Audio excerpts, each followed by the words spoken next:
economy remains sluggish. War among nations is no longer a possibility, but has become a reality. Violation of international law has become a norm in pursuit of narrow self-interest. Crisis after crisis is unfolding around the world. Climate change, rising inflation, food and energy shortages. Mr. President, history teaches us these phenomena might lead to a huge war.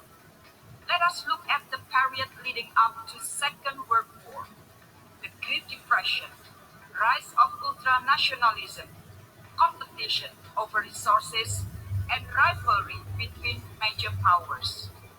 These are very similar to what we are facing today. Clearly, we have been handling these challenges the wrong way. We have been divided instead of united.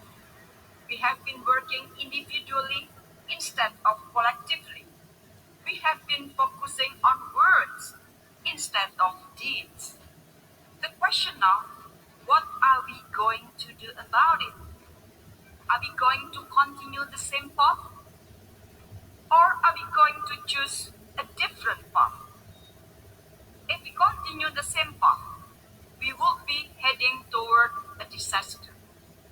But if we choose a different path, we might stand a chance. So today, I would like to offer you a word based on a new paradigm.